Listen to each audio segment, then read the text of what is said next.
So I got home from the gym earlier, and while I was at the gym, I just thought, last week I was out with my husband all week, and I literally had very few groceries in the house, fresh groceries. So I did have some meat, and I didn't have like any vegetables. So I thought, okay, there's like an Asian store right next to the gym. So I thought after the gym, I'll just go over to the Asian store and pick out a variety of veggies that look good. And then I'll have that for the next few days.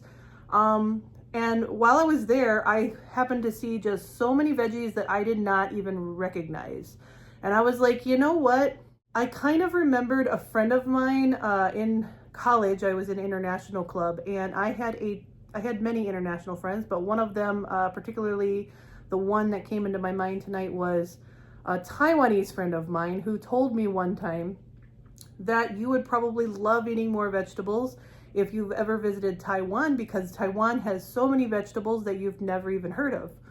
And so I was like, yeah, that might have been true, because when I walked into the Asian store, I'm like, I don't know what half of these things are. So I'm like, okay, well, you know what? I've had to cut out so many things since I've been trying to lose weight here. So what happens if we just add a few things? So I just went through the veggies and I picked out a few things that kind of looked good to me, and I brought them home with me. So anyway, this week I am going to be cooking up some veggies that I've never heard of, you may not have heard of. And the first veggie out of those is going to be the Chinese broccoli. So I am just about to head to the kitchen to cook my dinner. So I will show you what I'm doing. I have never made this before. I have never eaten it before. It just looked good. It sounded good. And I thought, well, I'm gonna give it a shot. So let's do it. All right, guys, so here is our Chinese broccoli. To tell you the truth, it doesn't look much like regular broccoli at all. It has leaves on it, which seems to be kind of the main part of the vegetable, along with these stalks. So they kind of, I guess the texture kind of reminds me of broccoli in a way, but this is really quite different from regular broccoli. So anyway, this looked good, so I picked some up, and I checked out a couple of different recipes as to how they recommend making this, and I found a couple of basic ways. The first way was to blanch it in some water and oil mixture and just boil it for a couple of minutes until it's soft, and then plate it up and drizzle it with a sauce. So I think that is the approach I'm going to use, just because it's so simple, and hers looked really good. So I'm going to try that. I don't know how it's going to turn out. This is the first time ever that I am seeing this. This is the first time I'm trying to cook this, and this is the first time for eating this. So yeah, I guess we're just going to give it a shot, see how it turns out. So the other way that I saw people mostly cooking this would have been just as a regular stir-fry veggie.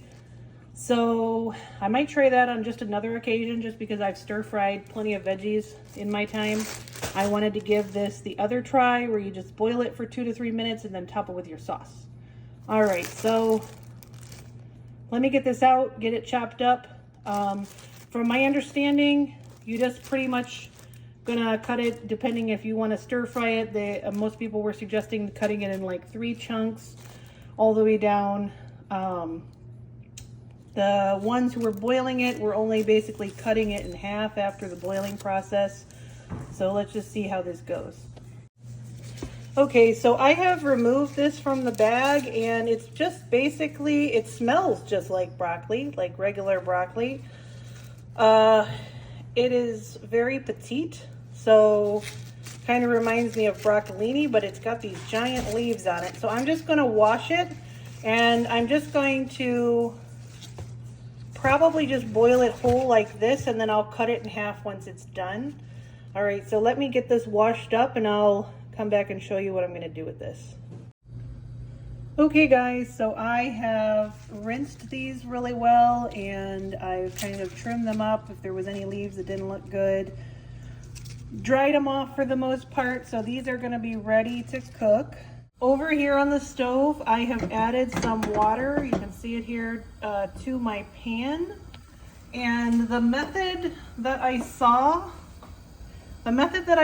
suggested putting some olive oil, well, oil, it didn't say olive oil, to the water to make it glossy, like the Asian restaurants when it comes out. So I guess the point of adding the olive oil or the oil to the water is so that it gets that glossy sheen, similar to Asian restaurants once it's done cooking. So I'm just gonna add a bit of olive oil to my water. Once it comes to a boil, I'm gonna pop these veggies in there and I'm just gonna cook them for about 2 to 3 minutes. Okay, so let's talk about the sauce for just a minute. So traditionally, I guess this is served with oyster sauce, and I guess you would want to thicken the oyster sauce with a bit of water and cornstarch slurry and cook it with some garlic. Okay, first of all, I'm allergic to fish and seafood, so oyster sauce is not going to be an option for me. But even if it was, when it comes to cooking, I prefer to stick to just a few sauces and switching them out or rotating them out. I don't like to go buy a bunch of new stuff to make something. So I happen to have some of this sweet teriyaki sauce and glaze.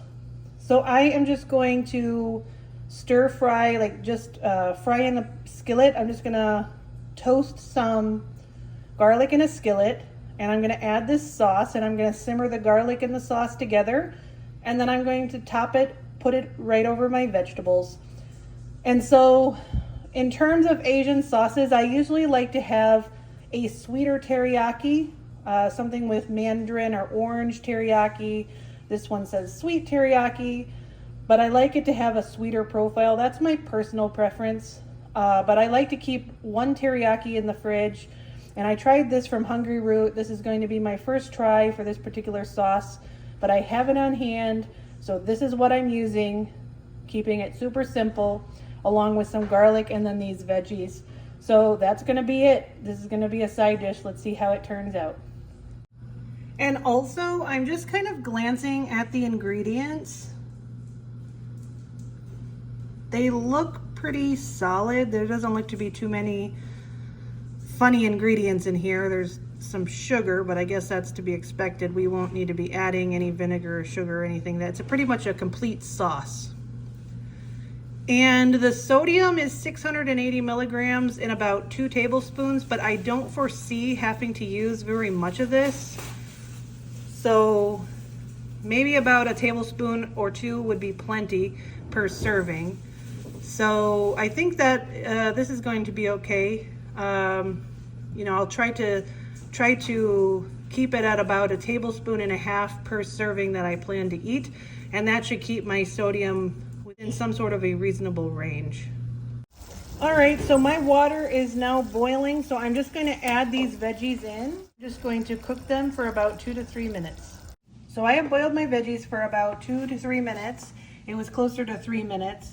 The suggestion was to basically kind of cut the veggies in half and to plate these up. All right, so because these stems were so thick, I sliced the bottom part in half, and then I have added those leaves onto the plate. So I've just basically removed these veggies onto a plate, and then I'm going to drizzle it with my sauce. All right, so this was not part of the recipe, but I have added just a little bit of butter into the bottom of my skillet, along with some garlic, because I like kind of a buttery texture to my veggies. Perhaps the normal choice for this might have been some olive oil to saute it in, but I wanted to saute mine in butter. It's a very small amount of butter, and then it's about 3 cloves of garlic that I have here. So I'm just gonna saute this, and then I'm gonna add in some of my teriyaki sauce to this, and then I'm gonna put this over my veggies. Okay folks, so whatever you do not want to burn your garlic. That would be tragic. So once you've just kind of cooked off that raw garlic smell, we're gonna add in some of our Asian sauce. And we're just gonna go ahead and give this entire thing a mix. All right, folks, so here is our sauce. This is probably about, it's a very small amount. I don't know if you can appreciate how small it is, but it's probably 3 to 4 tablespoons worth in here is all. And we're just gonna go ahead and pour this sauce over our veggies. All right, and here we go. We got our veggies, we got our sauce over top. I have turned it ever so gently just to coat these veggies in that sauce. All right, let's give this a try. Hi guys, I've gotten a lot of sun this week. I've been outside so much. So here is my dinner. I'm keeping it super light because we had a heavy lunch earlier today. So here I do have some of my white sweet potatoes, and if you want that recipe, I will link that down in the description. But meanwhile, the star of the day is these Asian veggies right here. This it's called Chinese broccoli. I don't know what it's called in Chinese, but that's what it's called in English, Chinese broccoli. So I'm gonna give this a taste.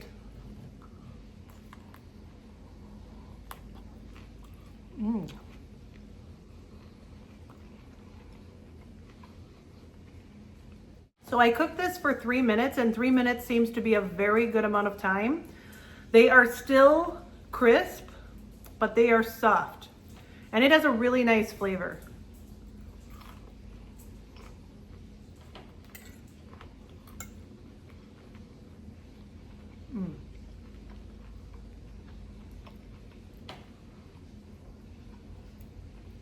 Yeah, I would definitely make this again. It's so simple.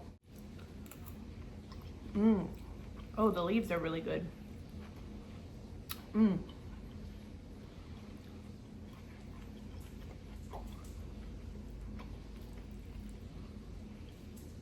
The leaves are very tender. They soak up that sauce. This is really good. If you're looking for a different veggie, I mean, this just looks so pretty on the plate next to my mashed potatoes. If you're looking to have a little bit heavier meal, maybe some chicken and gravy with this would be delicious. So yeah, I'll definitely do this again. I like it. All right, you guys, I'm gonna get off of here and enjoy the rest of my dinner. I hope you guys have a wonderful day, and I will see you guys on my next video.